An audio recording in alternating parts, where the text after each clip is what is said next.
Thank you very much. Thank you. I'm really privileged to be here today, and just a few recognitions before I begin my speech. I'm blown away by this tonight, and I want to talk a lot about that because it's really inspired me in public service, the legacy of Jack Kemp. But a couple people I do want to recognize, obviously the Kemp family, and thank you for awarding me this here tonight, and for the folks that work for the foundation. It's great to have my wife Jeanette here, who's here all the way from Miami. It's her birthday tomorrow.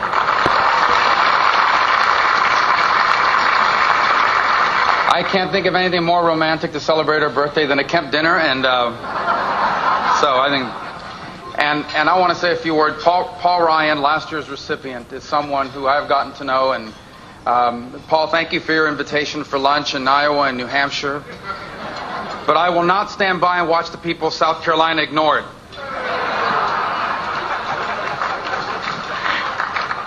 All kidding aside, when I was running for the U.S. Senate, and very few people believed I could win. Literally, most of the people that believed I could win all lived in my home, and 4 of them were under the age of 10. Paul Ryan was one of the only people in Washington that came to my assistance, and I will never forget that. Thank you, Paul. I appreciate that very much. Well, I'm so honored to be receiving this award tonight, named after truly one of the great visionaries of the modern conservative movement in America. And I think I echo everyone's comments here, everyone's thoughts when I say we could sure use Jack Kemp right now.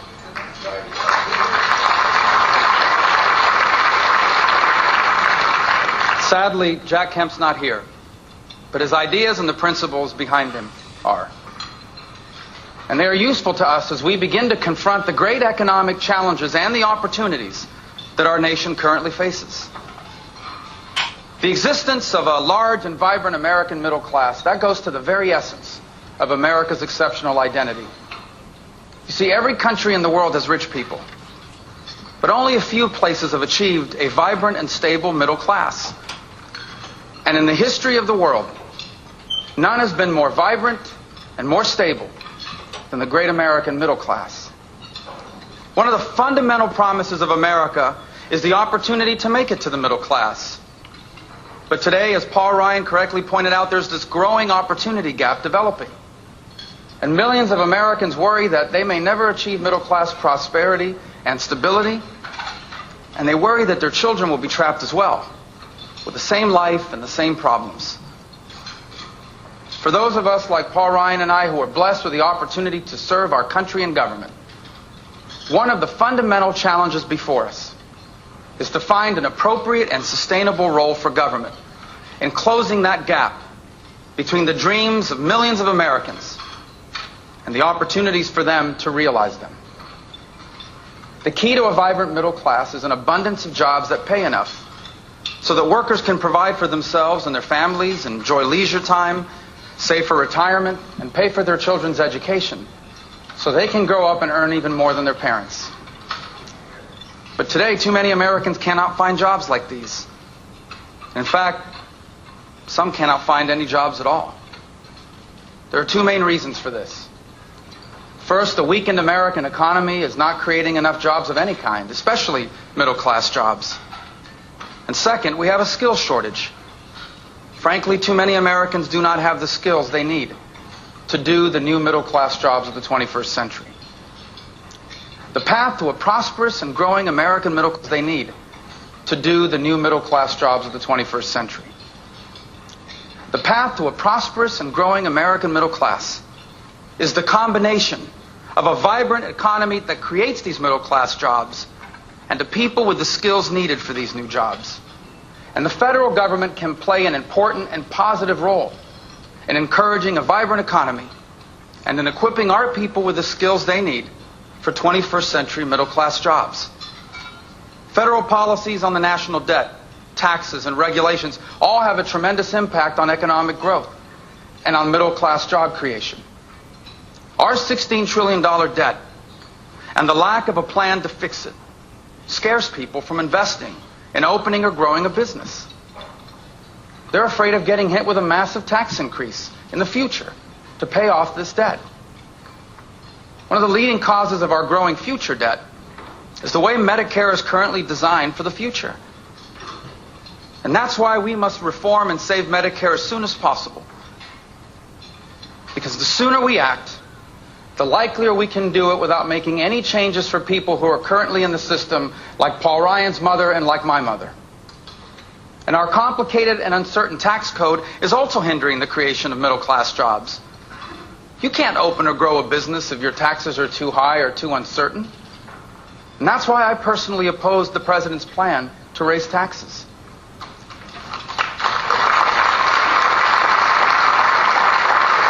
Listen, this isn't about a pledge. It isn't about protecting millionaires and billionaires. For me, it's about the fact that tax increases he wants would fail to make even a small dent in the debt, but it would hurt middle-class businesses and the people who work for them. Over half of the private sector workers in America work for the kind of companies the president's plan may raise taxes on. Instead, we should follow the example set by Jack Kemp, who laid the foundation for the Economic Recovery Act of 1981 that helped usher in the strong economic recovery under President Reagan's first term. We should keep rates low on everyone, end the multiple taxation of savings, simplify our tax code by getting rid of unjustified loopholes, and generate new revenue by creating new taxpayers, not new taxes. Rapid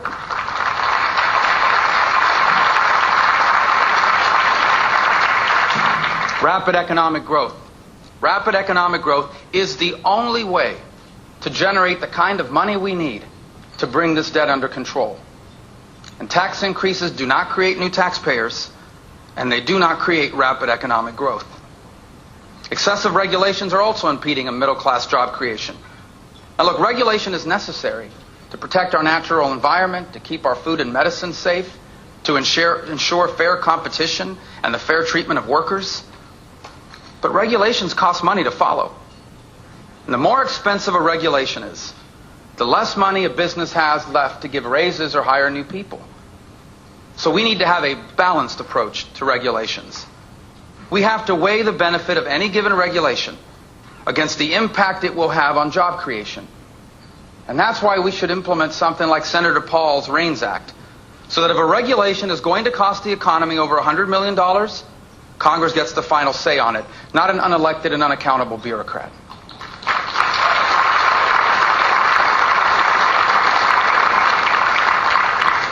Getting control of our debt, reforming our federal tax code and regulations, these things are critically important.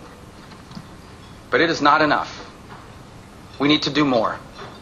For example, we should expand our domestic energy industry. American innovation has given us access to massive new deposits of oil and natural gas, making America one of the most energy-rich countries on the planet. This new energy wealth means all kinds of new middle-class jobs, from the fields and platforms where we drill, to the manufacturing plants that will return to the United States with a lower cost of energy. And these are just the types of jobs we need most right now. Well-paying, middle-class work that doesn't require an expensive advanced degree and that contributes to the strength of our economy. We need to take full advantage of this by approving the Keystone Pipeline, by tearing down unnecessary regulatory barriers,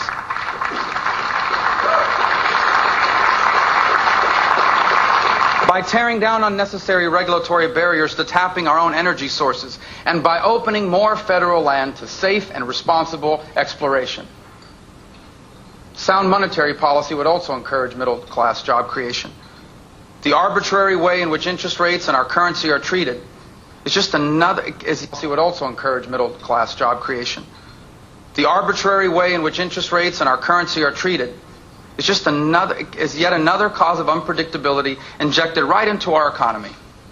The Federal Reserve should publish and follow a clear monetary rule to provide greater stability about prices and what the value of a dollar will be over time.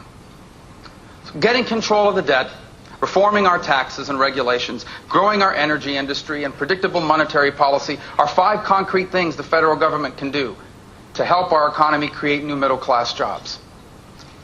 But if the higher wages people make at these jobs is offset by an increase in the cost of living, well, then we're just running in place. And nothing is taking a bigger chunk out of the budgets of our middle-class families than the cost of health care. We must provide the conditions for people to get the health coverage they need in an affordable way. Now, one way to make health care more affordable is a flexible savings account that allows families to save tax-free money to pay for medical bills. Now, as a federal employee with 4 young kids who, let me just say, have had their share of accidents, I'm blessed to have the option, which I use to pay for our co-payments and my 12-year-old daughter's braces and out-of-pocket costs of medicine. And I wish more Americans had the chance to have a savings account like that, just like their members of Congress do. And that's why we should all be shocked that Obamacare cuts the amount you can contribute to this from $5,000 to $2,500. And here's what else Obamacare did. It now requires you to get a prescription from a physician to purchase over-the-counter medications and pay for it from your FSA. So get this, if I want to buy some Advil with my FSA, I now need my doctor's permission. In addition to promoting flexible savings accounts, we should create a health insurance system that focuses on empowering people, not bureaucracies. People should be able to buy a health care plan that fits their needs and budgets from any insurance company in America that's willing to sell it to them. And they should be able to buy it with tax-free money, just like their employers buy it for many of them now.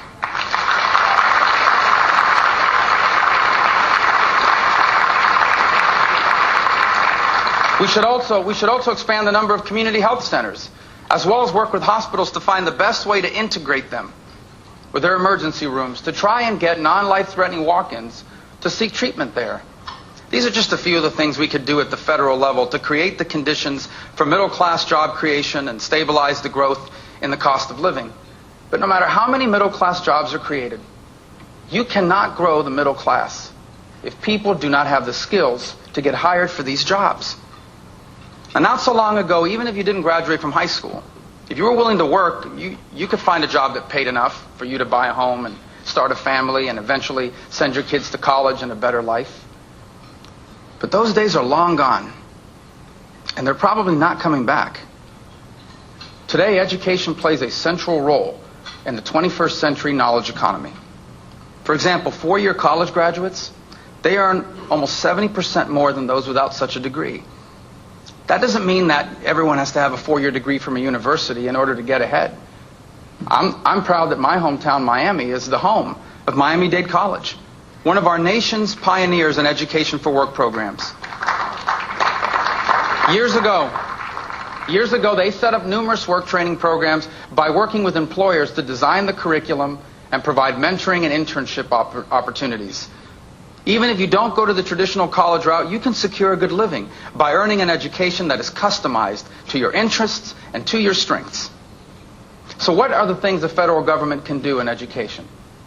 Well, first, our elementary and secondary schools need state-level curriculum reform and a new investment in continuing teacher training.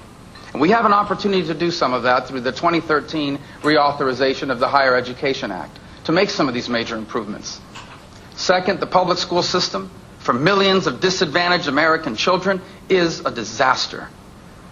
Many of these schools deny opportunity to those who need it most. We need to allow charter schools and other innovative schools to flourish.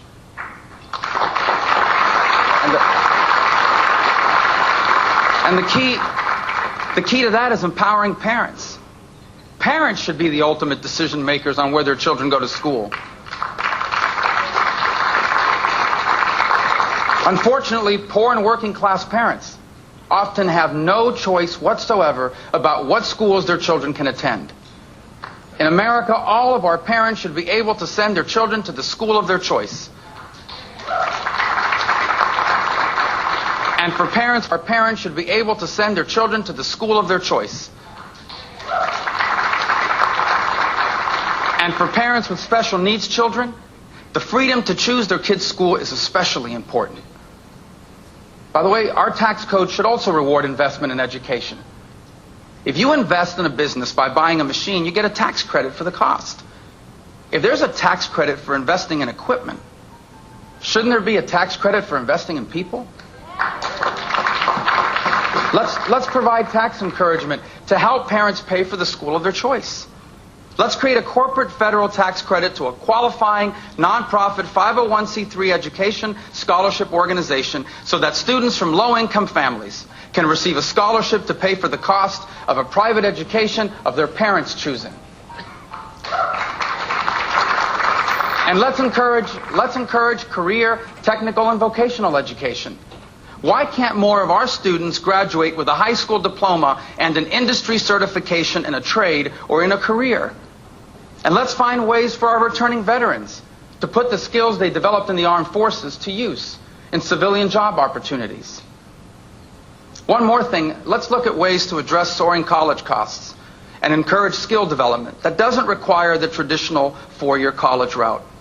You know, the groundswell of creativity and technological change will lead to dramatic reductions in the time and expense of higher education so long as government financial policy doesn't stand in the way. We should make sure that our federal aid programs do not discriminate against online course credits and help give parents and students more choices. And finally, we need to reform our federal college grant and loan programs. Now, to me, college affordability is an issue that's very, very personal. Because the only reason why I was able to go to college, the only reason, was because of federal grants and loans. And when I graduated from law school, I had close to $150,000 in student debt. That's a debt I just paid off last year with the proceeds of my book, An American Son, which is the perfect holiday gift, and it's available on Amazon.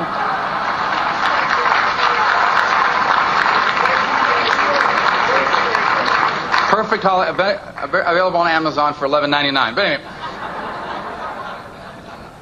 let's explore integrating the Pell Grant program with our tax system. And before they take out a student loan, let's make sure students and their parents know how long it's going to take for them to complete their education, what their likelihood of completion is, how much they can expect to make after graduation, and how much their monthly payment on the loan is going to be. The Know Before You Go Act, which I co-sponsored with Senator Wyden of Oregon, would ensure that future students and their families can make a well-informed decision by having access to information about things like expected post-graduation earning potential and how long it will take for them to pay off their student loans. The bottom line is we are trying to prepare 21st century students using a 20th century education model. Now is the time to be creative and innovative and daring in reforming the way we provide our people the skills they need to make it to the middle class. Now, beyond education, and Paul touched on this, and I want to reemphasize it, beyond education, there's another obstacle that is keeping too many young Americans from moving ahead. Many young Americans do not have the skills they need to get a middle-class job because they grew up in an unstable environment.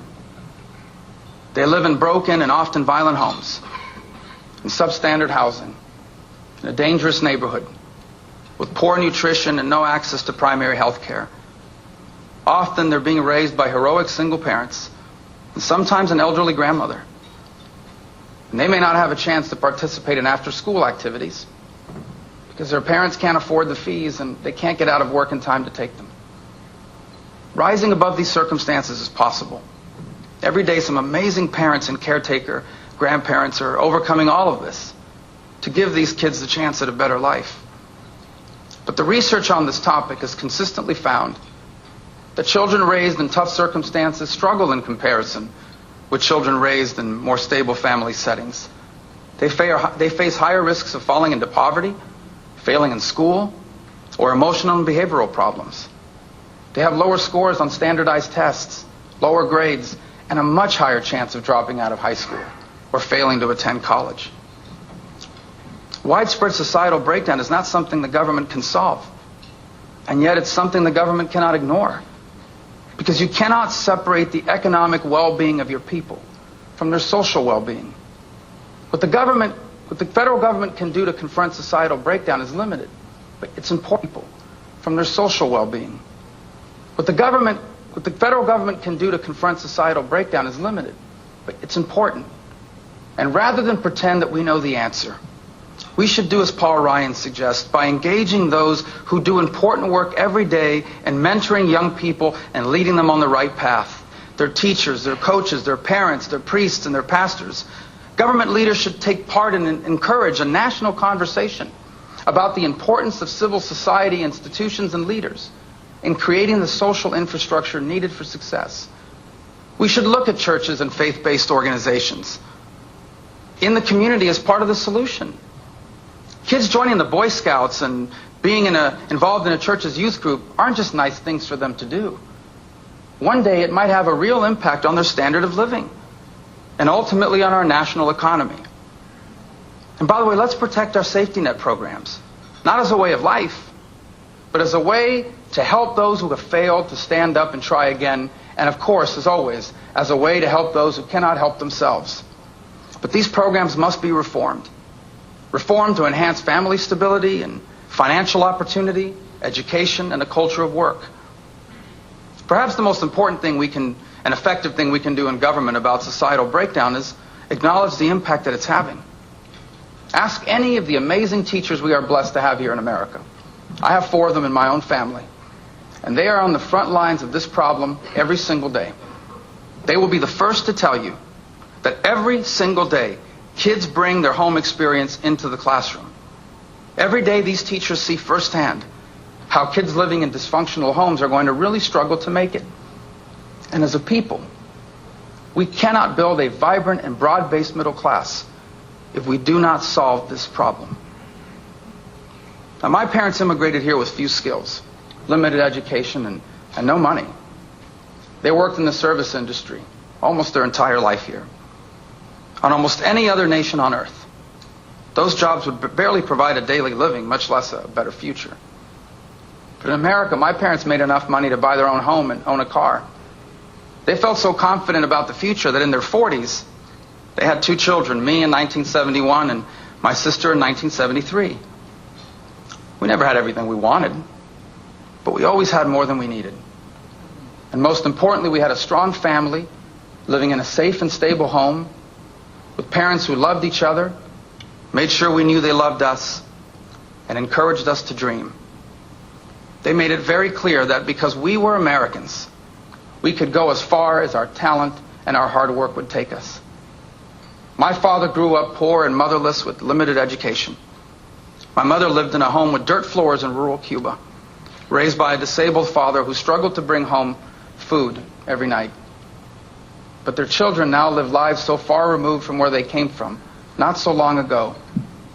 The 4 children of an uneducated working-class immigrant couple from Cuba are all college graduates, working in a professional field, and enjoying a standard of living significantly higher than our parents. Our story's not rare in America, but it's rare in the world. Had we been born almost anywhere else at any other time in history, our lives would have been very different. I probably would have been a very opinionated bartender, for example.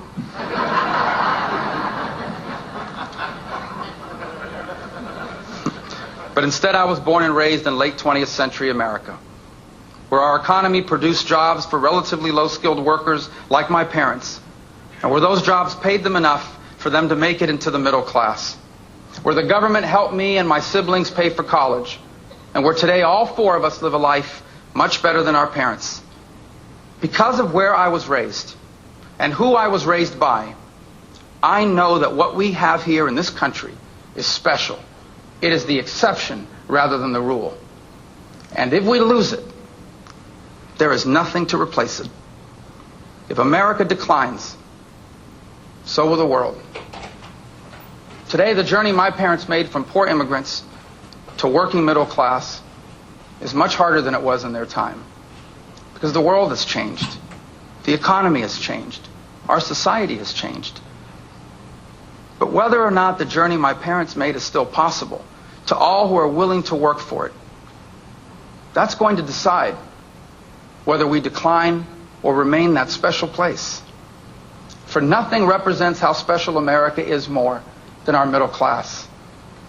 And our challenge and our opportunity now is to create the conditions to allow it not just to survive. And our challenge and our opportunity now is to create the conditions to allow it not just to survive, but to grow.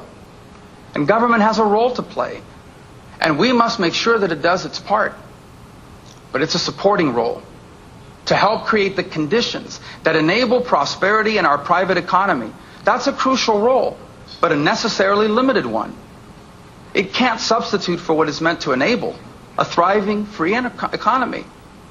It is not the ever-expanding reach of government, but rather having access to the benefits of a thriving economy that allows the poor to rise into the middle class, not by making rich people poorer, but by making poor people richer. And to do that, we need a limited and effective government. And you cannot have one without the other. Big government is not effective government. Big government has never worked. The promise of more government is the answer to all our problems. It's easy to sell. But when you put it in practice, it fails and has failed every single time. Because big government has never been able to create and sustain a vibrant and stable middle class. And if any people on earth should know that, it is us. Because for most of us, we need to look no further than our own communities to see where the answers to our challenges lie. It starts with strong and stable families. It continues with a vibrant civil society filled with people working together to improve their country, and with a thriving free enterprise economy that creates good paying jobs and can draw upon people with the skills to do those jobs. Government's role is to support those institutions and those policies that strengthen the family and the community, to implement pro-growth policies that support a vibrant free enterprise economy that creates those middle-class jobs, and to provide access to schools that teach our people the skills they need to fill those jobs. The emergence of a strong, vibrant, and growing 21st century American middle class is the answer to the most pressing challenges we face.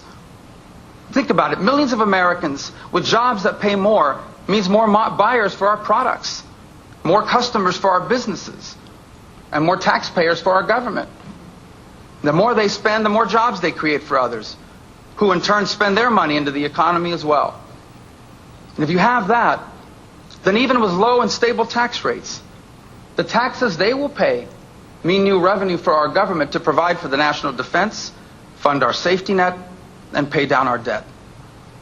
And if we are determined to remain an exceptional nation, this is the only way forward. And if we embrace it, the promise of the 21st century is extraordinary. The United States will soon be the world's largest producer of energy. The emergence of affordable American natural gas will allow manufacturing to return in force to our shores again. American innovation promises to revolutionize healthcare, communications, and transportation. And every year, millions of people all around the world are entering the middle class, now able to afford the things we invent and build, hire us to provide services, and take trips here to visit our tourist destinations. If we make the right choices now, life in America can be better than it has ever been. Now, I've heard it suggested that the problem is that the American people have changed. That too many people want things from government. But I'm still convinced that the overwhelming majority of our people, they just want what my parents had. A chance. A real chance to earn a good living and provide even better opportunities for their children.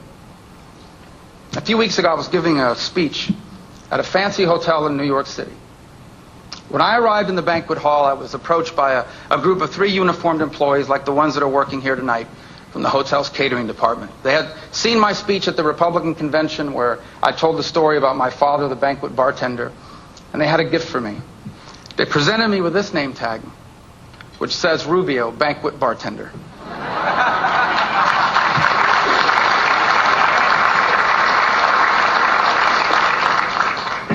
You know what this reminds me of?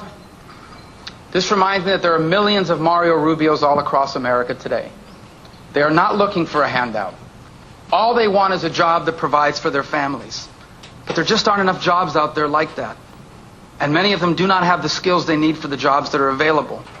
All they want is a chance to earn a better life for themselves and a better future for their children. And whether they get that chance or not, will determine whether America remains exceptional or whether America declines. Whether they get that chance or not will determine whether America remains exceptional or whether America declines. But it all starts with our people. In the kitchens of our hotels, in the landscaping crews that work in our neighborhoods, in the late night janitorial shifts that clean our offices. That's where you'll find the dreams that America was built on. That's where you'll find the promise of tomorrow. Their journey is our nation's destiny. And if they can give their children what our parents gave us, 21st century America will be the single greatest nation that man has ever known. So thank you so much. Up and out there for later on, Marco. Man, I get kind of teared up.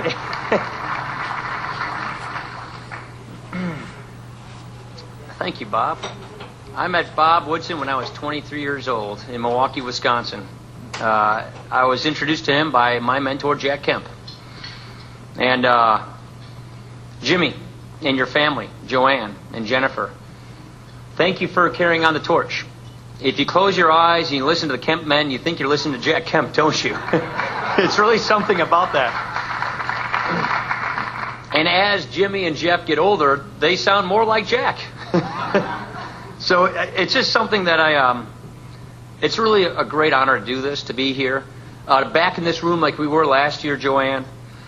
And I want to say congratulations to Marco Rubio on receiving this well-deserved honor.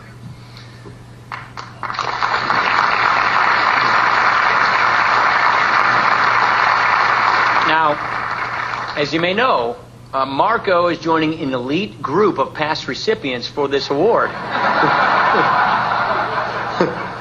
Two of us so far. I'll see you at the reunion dinner, table for two. You know any good diners in New Hampshire or Iowa, right? Yeah.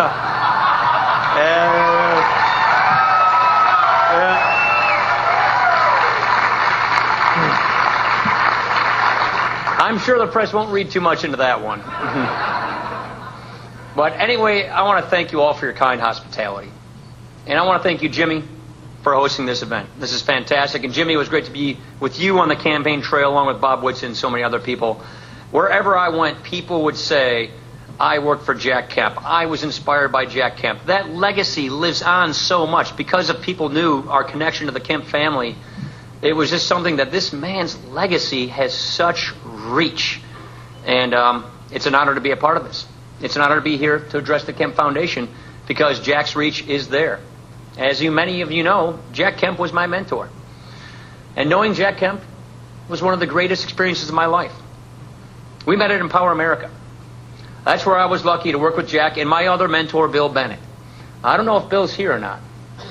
He has to wake up really early in the morning these days to do his radio show. Well, he helped shape my experiences. Jack and I both served in the House of Representatives.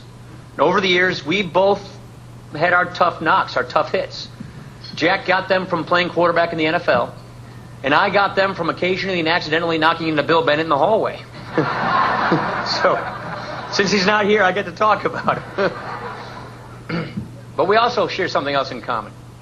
We both used to be the next Vice President of the United States.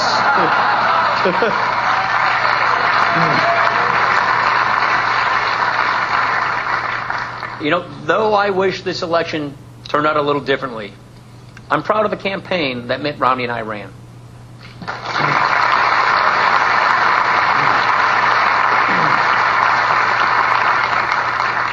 He would have been a great president, and it would have been an honor to serve this country at his side.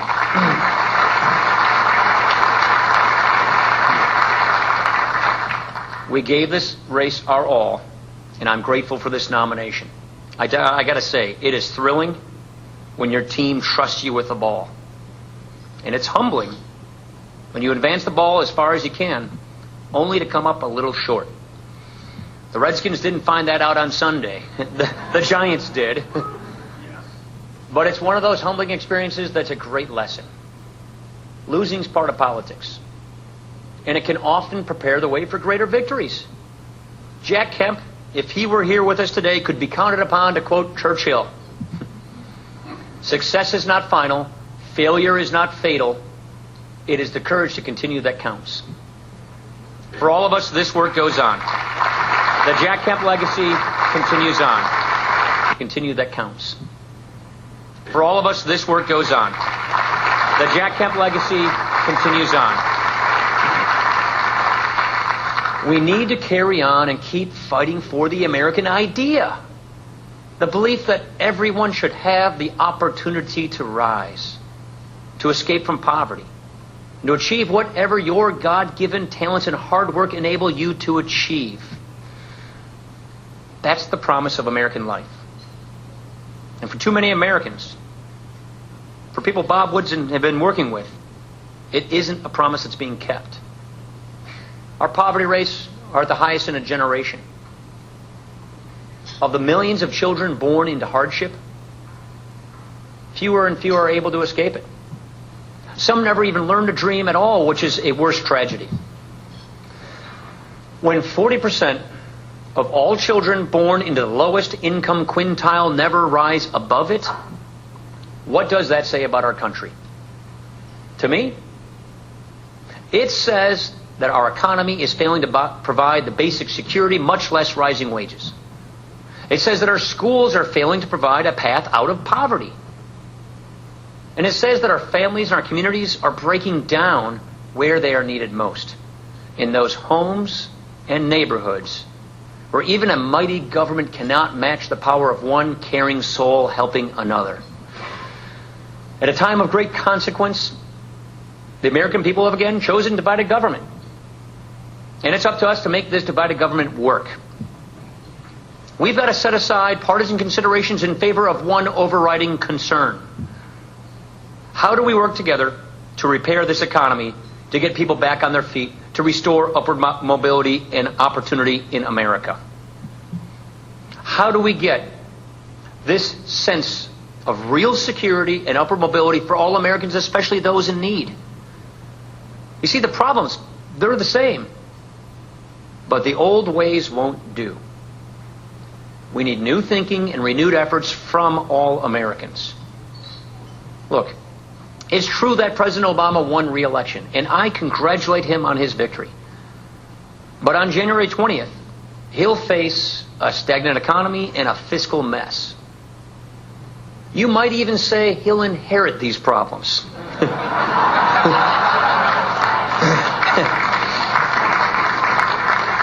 And in his second term, I hope he will offer fresh ideas and serious leadership.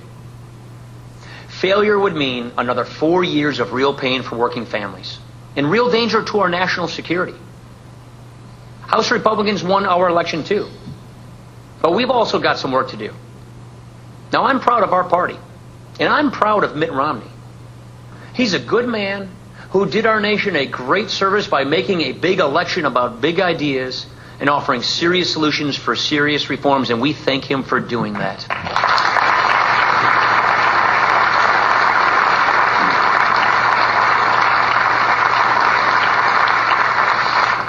But the election, it didn't go our way. And the Republican Party can't make excuses. We can't spend the next 4 years on the sidelines. Instead, we must find new ways to apply our timeless principles to the challenges of the day. As it stands, our party excels at representing that part of the American idea that speaks to the aspirations of our nation's risk takers.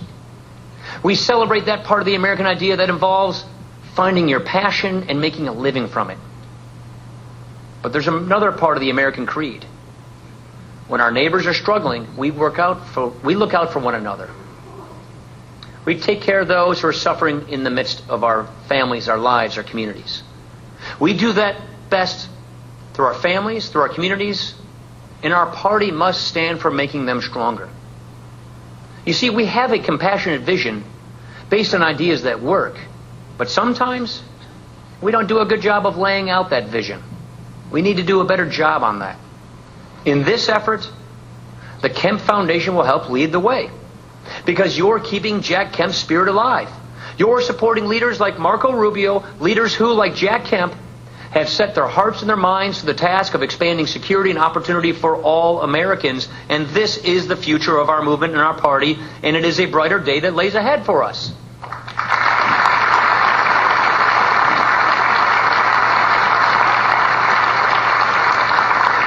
You know, Jack hated the idea that any part of America could be written off. In the 1970s, Jack hated the idea that any part of America could be written off. In the 1970s, when people spoke of malaise and scarcity, Jack was talking about an American Renaissance. Not everyone listened, but Ronald Reagan sure did. And you saw Jack's pro-growth ideas at work in the economic expansion of the 1980s and 1990s. It just wasn't in his nature to accept limits to growth and opportunity for anyone. And nothing could be more foreign to Jack's way of thinking than to accept poverty as a permanent way of life.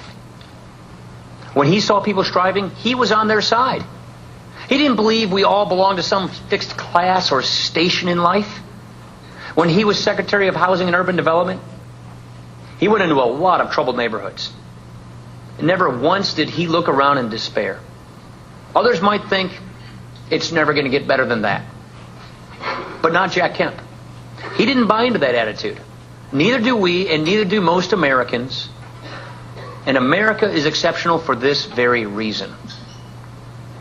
You know, both parties tend to divide Americans into our voters and their voters. Let's be really clear. Republicans must steer far clear of that trap. We need to speak to the aspirations.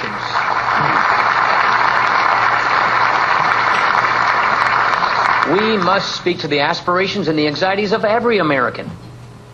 I believe we can turn on the engines of upward mobility so that no one is left out from the promise of America.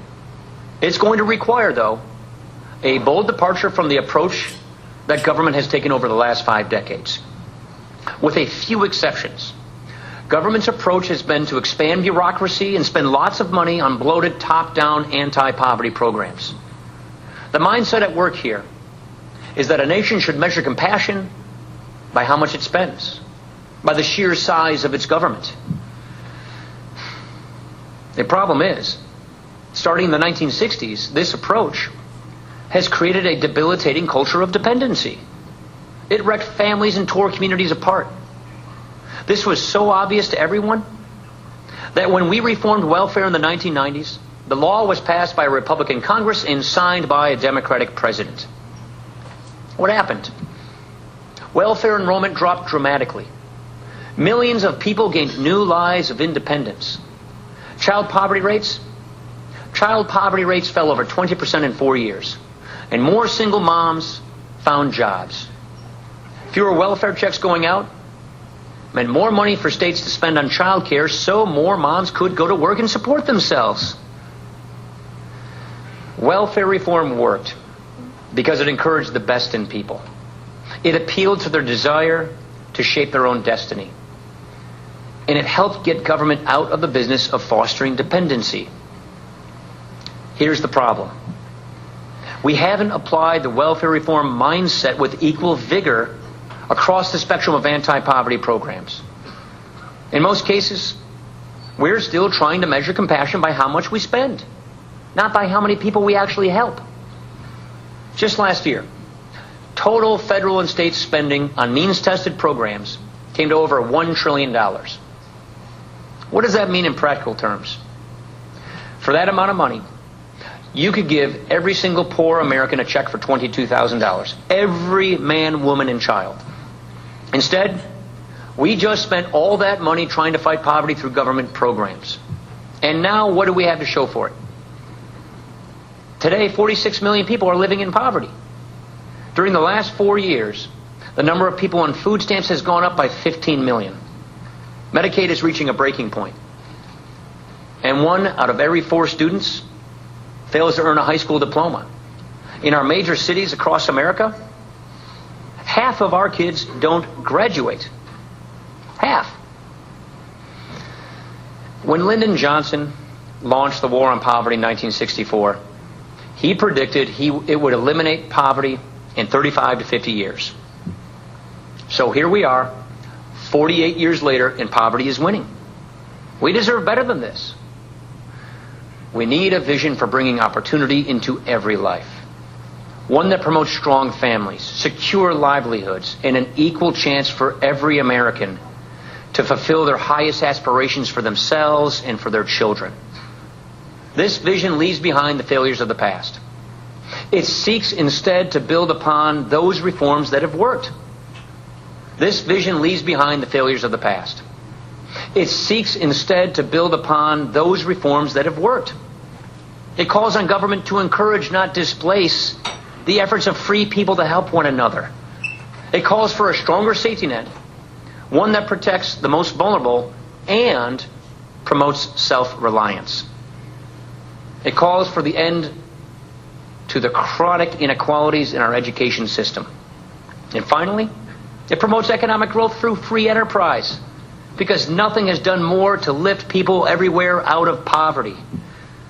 Of all people I've ever known, Jack Kemp did more to personify and personalize this message.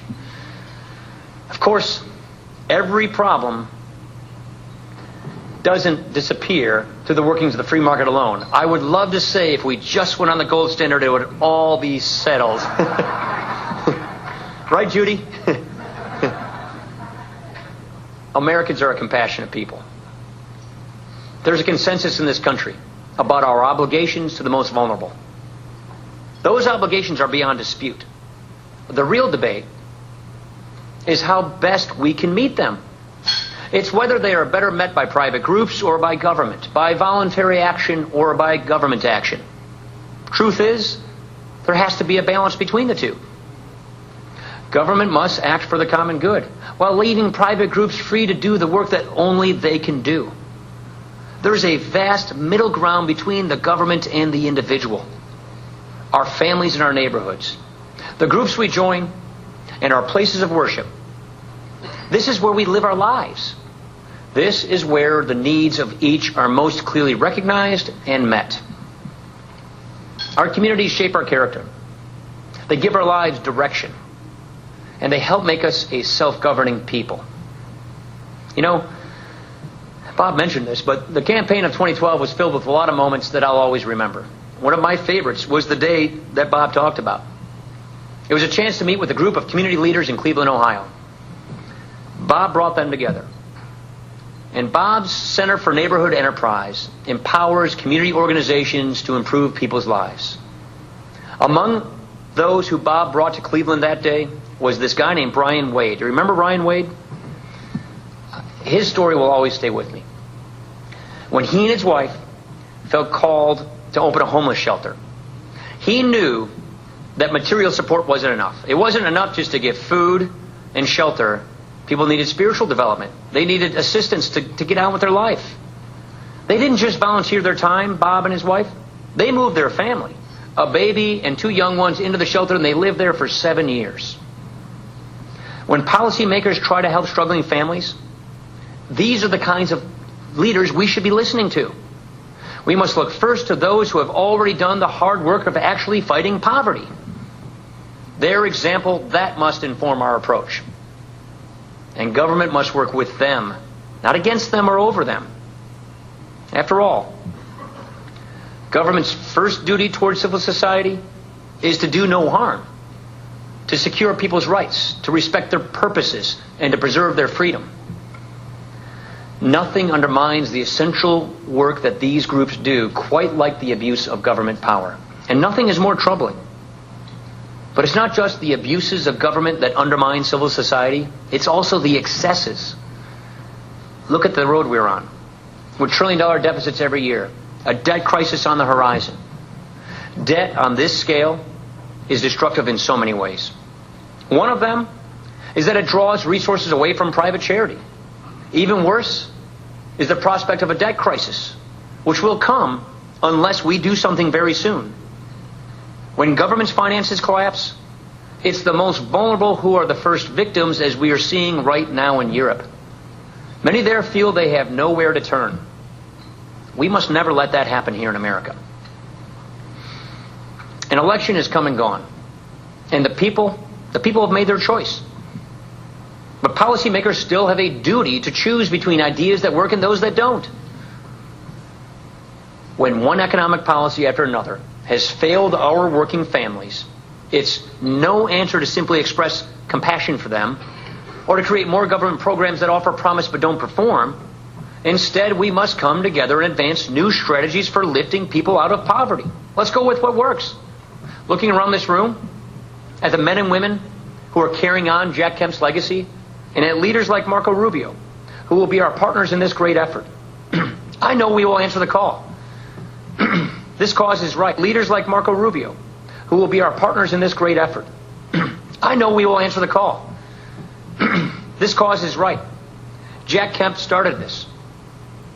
And we know that the good fight for the American idea will go on until it is within reach of all people.